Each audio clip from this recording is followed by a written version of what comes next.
Hey up everyone, how are you doing?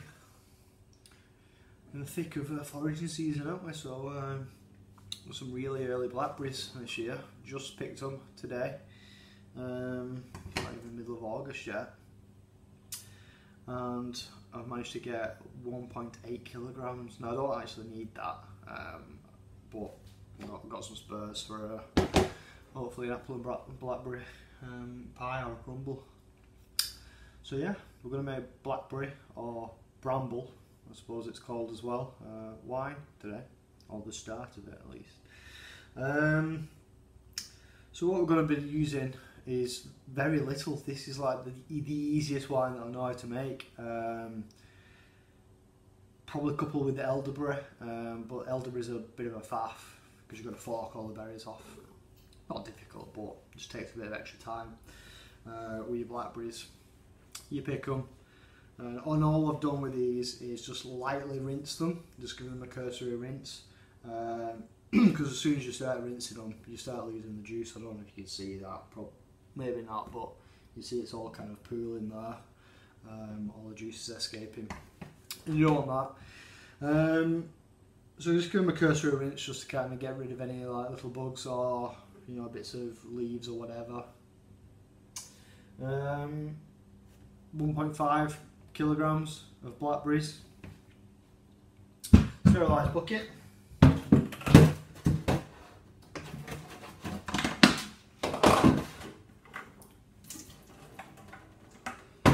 sterilised that before, and all we're going to do,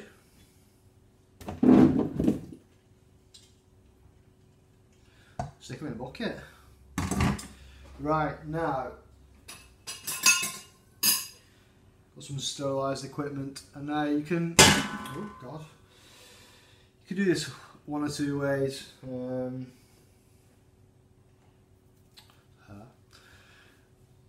You can just shove boiling hot water on them as they are, and the colour and the juices will leach out, but I tend to just give them a gentle mash, just to make sure that as much juice is, and therefore sugars as well, is coming into the blackberries as possible. Now I say gentle because blackberries are full of seeds, and if you crush the seeds, I think it releases tannins, I want to say, which isn't necessarily an unwanted property, but this wine is kind of fine as it is. It doesn't need that kind of extra level of tannin. So let's get mashing.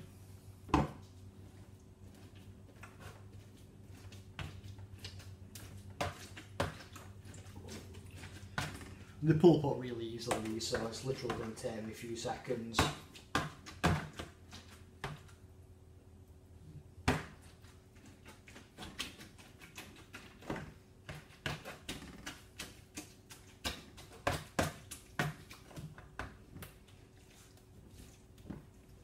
Halfway there, stay with me.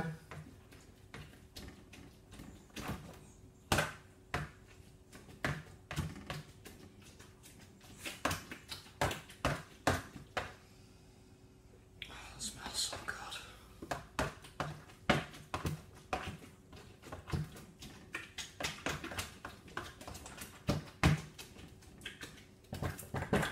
That's pretty much it. It's pretty much ready.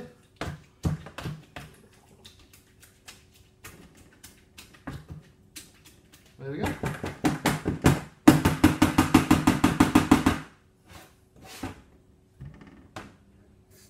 Tiny bit of water, just rinse off any excess juice.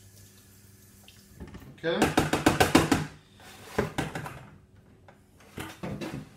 And what you're left with, it's a bit like a crime scene, isn't it? A bit macabre, but it smells good. And it'll taste good, I promise you. So that's that.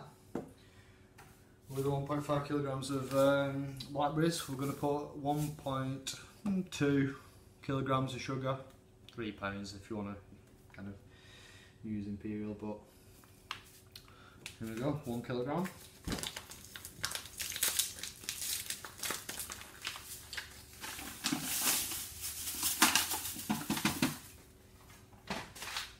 Especially this way.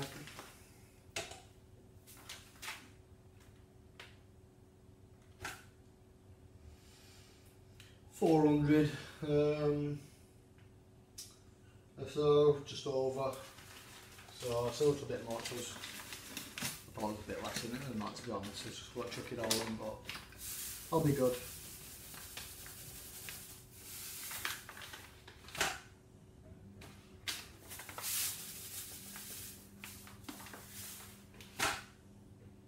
That'll do. 160 left.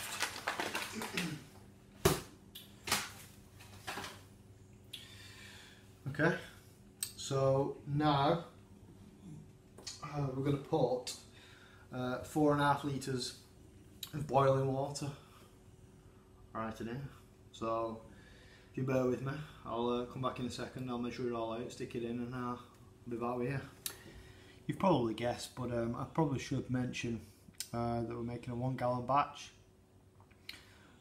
So if you're blessed with an abundance of blackberries and you want to, make 2 gallons, then obviously double or triple or quadruple the water and the sugar. Back in a sec. Right, so 4 litres of water is already in here, and I've been stirring it whilst we've been waiting for a kettle boil. So last half a litre is going in. And we just want to make sure all the sugar is dissolved, and you can tell because when you're stirring it you can kind of get a gritty kind of sound and feel when you're stirring the spoon with the spoon. So if you can hear that, but that's gone now. It took a few seconds for it to dissolve.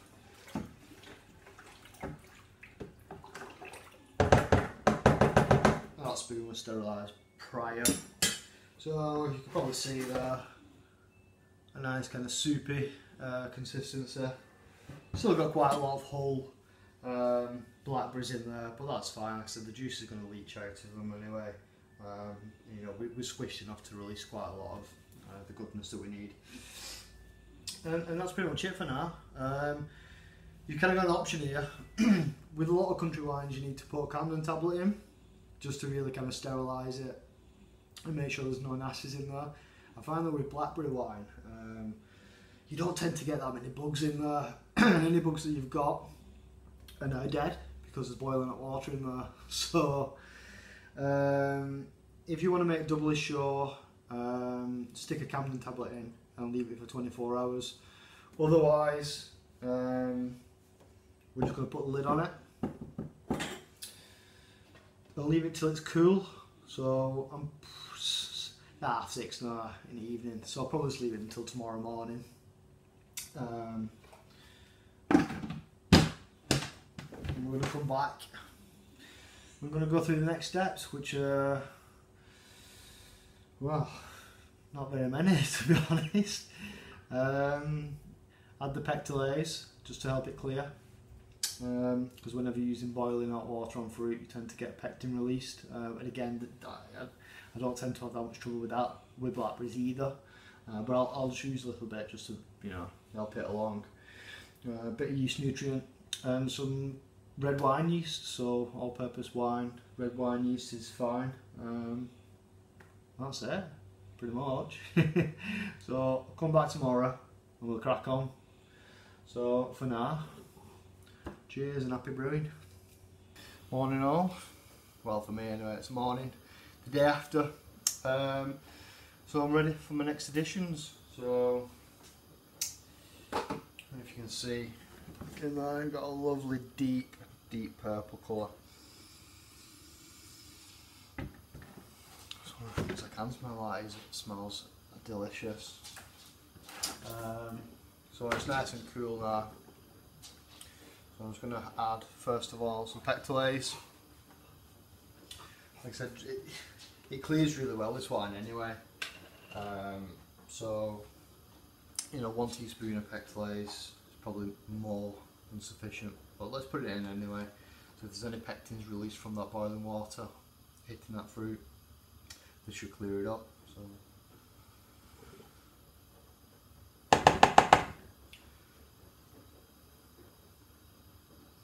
It says add 2 teaspoons per 4.5 litre batch that you're doing.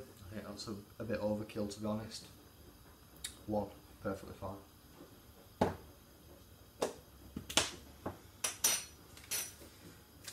And all I'm going to use is just some all-purpose red wine yeast. So obviously you can experiment with your various different yeasts. I was tempted to use a Bordeaux yeast this year, but I'm actually going to save that for the elderberry wine that I'm going to be doing and see if it makes much difference. So all-purpose red going in.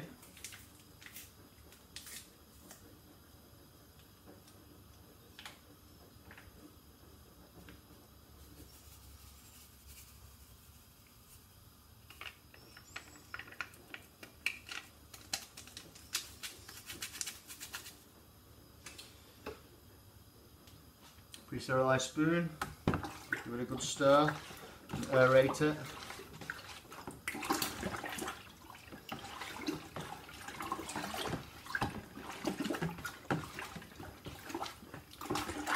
And what I'm going to do for the next kind of 6-7 days is I've got a light fitting lid, which is light fitting enough to let any kind of CO2 out that builds up. It's not got an airlock or anything, it doesn't need it. But yeah, every day for the next kind of 5, 6, maybe 7 days, I'm just going to come back and I'm going to lift the lid and give it a good stir, mix it all up and aerate it and keep all that, all those blackberries, keep getting them mixed up so they don't kind of settle.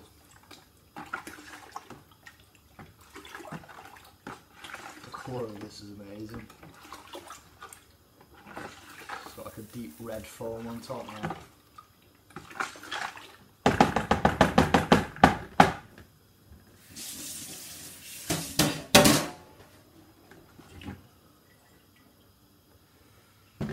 Lovely stuff. Put the lid on. After 7 days, tops, we'll strain this mixture, take all the particles out, all the bits of blackberries, strain it into a demijohn. We'll let it ferment for another kind of month or so. Let any sediment settle in that demijohn, put it into another demijohn for another month, maybe 2, and then we can bottle it. And like any wine, it gets better with age, and you can pretty much drink it after a month or 2 in the bottle, probably even less, to be honest. But yeah, it does age well, develops a lot of flavour.